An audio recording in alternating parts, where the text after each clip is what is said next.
We're back. Feel free to clap along. 1 week from today, training camps will be in full gear.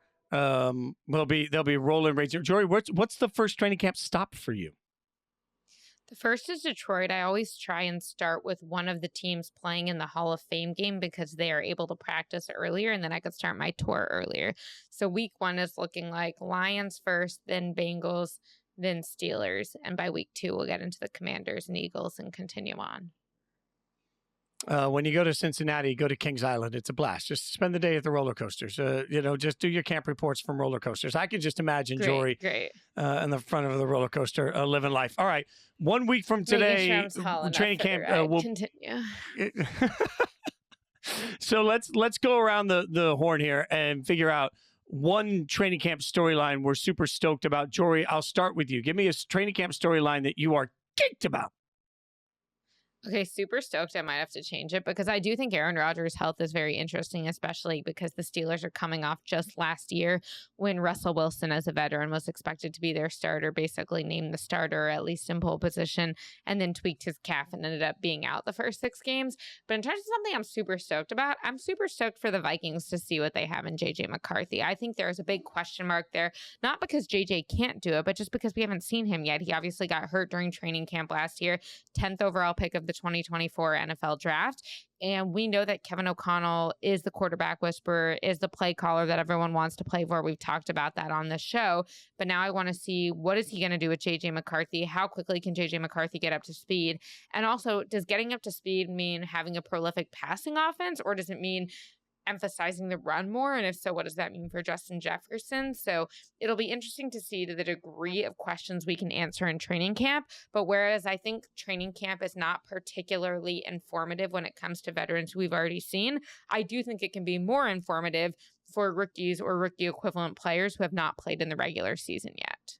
Yeah, as we get closer to training camp, preseason, regular season, the more excited I get about JJ McCarthy, because I don't know why we've kind of written him off. We're all like, well, they lost Sam Darnold. The Vikings are going to take a step back. Like, really? They drafted this kid 10th overall for a reason, traded up to draft him.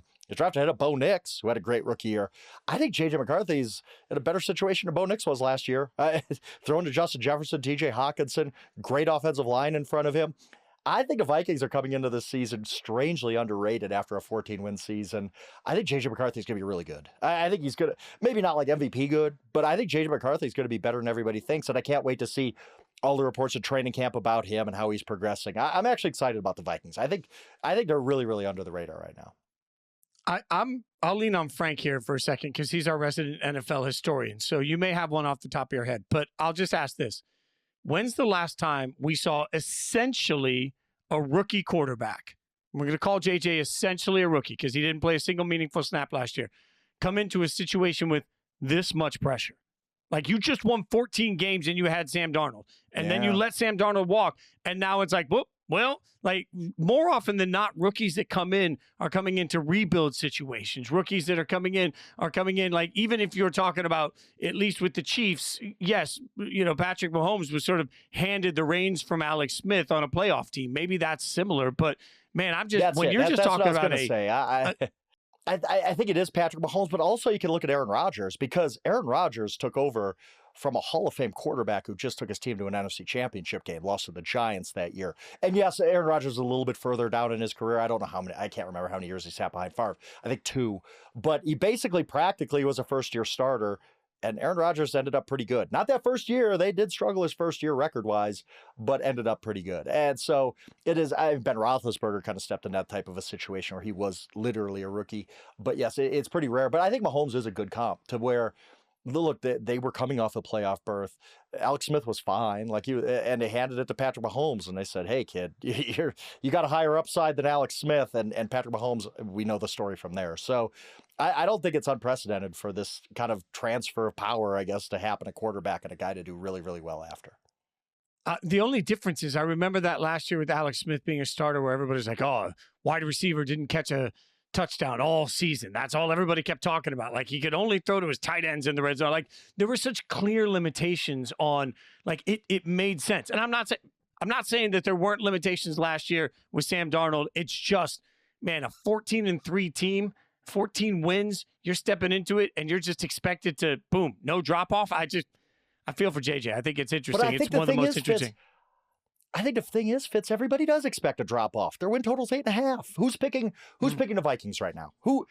Find me one person picking the Vikings to win that division. I think you can find people who pick the Packers and the Lions or the Bears. I don't think you can find a single person who's picking the Vikings to win that division right now. So I think it's baked in. I think you also have to remember that the NFC North is a different schedule this year, and so they're all probably going to have worse records because of the divisions they're playing. Correct. Like that is something that just has been continuous in my conversations with people across the league this offseason. In large part because of the proposal to change the playoff seeding based off your record, not just your division win. And a lot of this is this whole question of how influential it is to your final record and to people's jobs at the end of the day, based off which divisions you're playing and if they're a competitive division, who you actually have to worry about. So I want to stick with quarterbacks for a second. My I cannot wait to watch play out storyline has to be the Giants quarterback situation, because I genuinely can't tell you right now that I haven't figured out. You could genuinely make, I think, a real argument for any of the guys starting week 1, right? Like there is this element of, if you're the Giants, what's the right approach to the quarterback position? How much will that influence whether or not Dable keeps his job, or is it just wins and losses? In a move for desperation at wins and losses, do they go with one of the veterans or do they go with the rookie?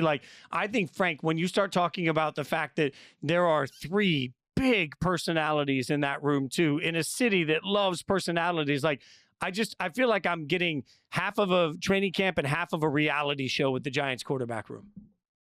Absolutely. I think that's there's not many quarterback competitions around. And if they are, it's like the Browns, where who cares? Like they're going to stink no matter what. The Giants are very interesting, though, just because of the Brian Daboll situation, him being on a hot seat. When do you start the clock for Jaxson Dart? I think Russell Wilson starts the season, but I've kind of come around to the idea of, hey, Jaxson Dart might ironically pull a Russell Wilson and just be so good in the preseason that they're like, hey, kid, go do your best. And it turned out pretty well for Russell Wilson in Seattle. It might turn out that well for Jaxson Dart with the Giants. I think Russ starts the season, but I can't sit here and discount Jaxson Dart being their week 1 starter. I don't think that's going to happen. But I think it's a possibility, just because why not? We're not going to be a very good football team. Russell Wilson has a pretty low ceiling at this point. Let's just see what the kid has. Let me give you a hot take here. I think it's rare that I wish we had more preseason football games.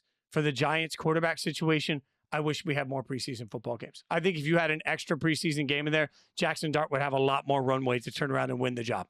It's just the fact that there's such a limited opportunity for him to play and make those moments happen makes it tougher for Jaxson to get the job. I'm on record on this show saying I think Jaxson Dart will be the week 1 starter, but I also think that just the sheer chaos of the media room and the way everyone's going to talk to Russ and Jameis along with Jaxson makes that thing absolutely, it stands out. I think the preseason wouldn't give Jaxson Dart more ability to succeed in the regular season, even if it gives him more ability to build hype and have people want him playing, because in the preseason, there are famously very vanilla defenses, and it's just not the same level of what you have to diagnose. And the biggest transition for a quarterback going from the college to the NFL level is that ability to understand what's going on with all of these defensive schemes. Do you think going against a preseason team is going to get you ready to play like Brian Flores' Vikings defense? Because I don't. No, but it gives the coaching staff more justification to be able to feel like you can put them in.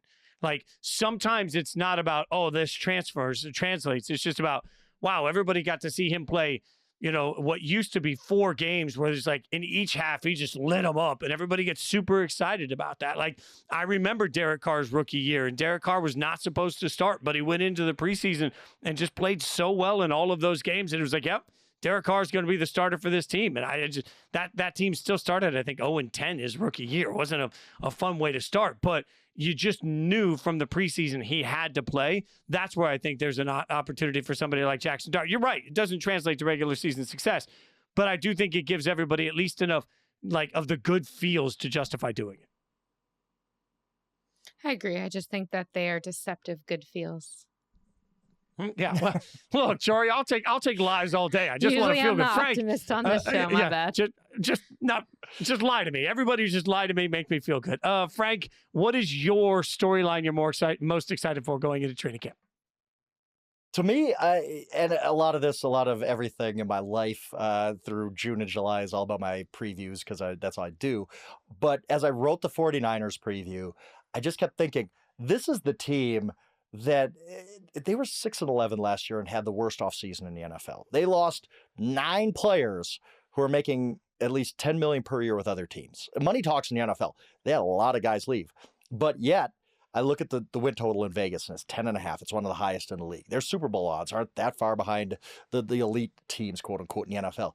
The betting market hasn't given up on the 49ers, and I get it. Like, they had so many injuries last year. They had so many things just not go their way that are going to regress back to the mean that I look at the 49ers as one of those teams where you could talk me into them winning a Super Bowl. You could talk me into them having a losing record. I don't know what to make of the 49ers. I want to see Christian McCaffrey's health. I want to see if this Juwan Jennings thing gets settled because the 49ers have now had a history of, hey, if you hold out, we're going to pay you your money before the season starts. It's happened many, many times now the past few years. And so if I'm Juwan Jennings, I'm like, I'm just going to hold in and try to get my money. So I want to see how the Juwan Jennings thing plays out. I want to see Brandon Ayuk's health. I don't think he's going to be their first start of the season, but we'll see. I want to see how Robert Saleh runs this defense. I think that was a great hire by Kyle Shanahan to get him back to be defense coordinator. I like a lot of the things the 49ers have done, but yet they have a lot of questions to answer, whether it's about McCaffrey's health or replacing Deebo Samuel or replacing any of these other guys they lost. I'm fascinated by the 49ers right now just because I have no idea what to make of them. None. I put them, I think, 13th in my countdown, and you could talk me into them being a top 6-7 team. You could talk me them being closer to 20. I don't know. I have no idea about the 49ers going into the season. Yeah, I think when I look at the 49ers and really the NFC West as a whole, it goes back to what I was talking about, which divisions are you playing? They're playing the NFC South and AFC South this year. I mean, when I look at their schedule, I see a very their easy path to get easy, to them, to get them to 12 wins. And that was basically, I got them to 12 wins potentially by their bye week, week 14. And I'm like, all right, let's see what goes there. I mean, I do not think that this 49ers team with any degree of health luck should have a problem making it to the playoffs. And I think that we've seen what Kyle Shanahan can do when he gets to the playoffs. To your point, Jory, Warren Sharp, the NFL analyst, he has got a revolution in my mind anyway, how we look at strength of schedule. You don't use the last year's records because that doesn't matter. Teams change. You use Vegas win totals because these people are being paid to project how good these teams are going to be. And Warren Sharp has San Francisco not just with the easiest schedule in the NFL, but the easiest schedule by a mile. Like the San Francisco 49ers schedule is so easy coming into the year. To your point, yeah, if they're good, if they're just what the 49ers should be, they should win 11, 12 games. I hear all of that. Didn't we feel like the 49ers were going to win 11 or 12 games last year too, though? Like, but they weren't bad. They were injuries. I think it was injuries. I don't think that they just like completely lost all of their ability to have talent and strategy. I think it was injuries. But and to I'll that also point, say Jory, as someone who I just feel like Brock Purdy's so easy to root for when you think about the Mr. Irrelevant to getting the money. I'm happy for him that he has this schedule the year after getting his contract or the first season after getting his contract. I've already written that Brock Purdy could win MVP, and I know that's hypocritical based on what I said about paying Brock Purdy before. Is this entire show just like a just walking advertisement for Frank's offseason previews? No. I really do respect the amount of work and time that Frank put into this, and I agree that we would all be smarter fans if we read what Frank had to say. But man, we're at like the 5th or 6th shout out to this thing on this show alone. Look, how many different things do we get to write, Frank? Like, in the preview, you could say that San Francisco's kind of down, but in another preview, you could say Brock wins the MVP. You're covering your bases. So true. I also say this as someone who has been allowed to like take vacation because Frank was keeping the content going. So really, I should be eminently grateful. And thank you, Frank. And I too should start mentioning 6 times a show all the great work you've done this summer so that the rest of us could get a little recharge, which also Frank never recharges. Okay, carry on. No, never. Well, one point I do want to make about the injuries.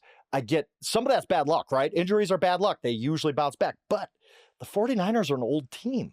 Older guys get injured more. Like when you have a bunch of guys in their 30s and late 20s, like injuries might be more prevalent. So it just adds another layer onto this 49ers thing where we're absolutely right. Joey, when you talk about they were just injured last year, they were number 1 in adjusted games lost to injury by a mile. Like they were the most injured team in the NFL last year, but they might be again because they're an older team.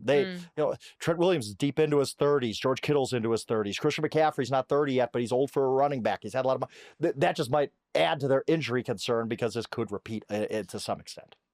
I would argue that they had a lot of young players who got a lot of good playing time and even good production last year while the older guys got injured. And so I think that their plan Bs and plan Cs are much stronger than they were a year ago. Frank, do you know off the top of your head what the Vegas win total is for San Francisco? 10.5. 10.5 wins. And with that schedule, it's hard to go under. I'll tell you that. Like, okay, so look at their you guys are both going over? It's pretty soft. I think I would. Jory, you're going over? Yeah, I'll go over. I smell a show bet coming on. I mean, again, the schedule. A lot of that is schedule driven. I'm not going to put the money on it that you guys are, but I'll say that that's my expectation. I mean, like, it doesn't have to be a ton of money. It could just be like, you know, a Super Bowl drink. You know, there we go. Bet a drink at the Super Bowl. I'll take the under on this. Look, I think that the injury concerns are real. And I don't trust that Trent Williams and Christian McCaffrey particularly can stay on the field this season. I don't trust it. So, you know, that in and of itself is enough to make me really super nervous. So I think, you know, yes, I hear everybody that the schedule looks soft as could be.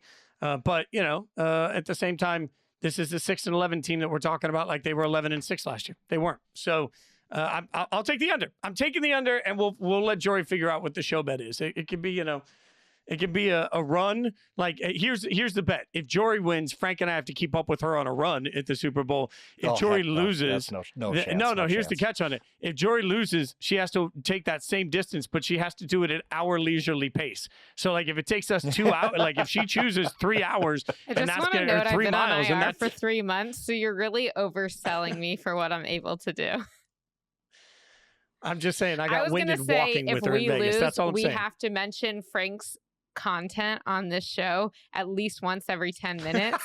But if he if he loses, he's not allowed to mention his content. Oh God, that's we'll start a fine jar for every time that comes up. All right, that does it for us for this week. You guys can follow us on social media. You know where to do that, at Jason Fitz, at Yahoo Schwab, at Jory Epstein. That's where you get to all of us. If you've listened this far and you've never reviewed and subscribed, it would mean a lot if you did. In fact, tell a buddy, tell a friend, tell somebody to hang out with us. It all means a lot to us as we get ramped up for what's going to be an absolutely electric year coming up in this season. So be sure to rate, review, subscribe. Thanks to Stone and everybody behind the scenes that work their asses off to make the show sound and look pretty. We appreciate them so much, and we appreciate you guys. Thanks for hanging out with us.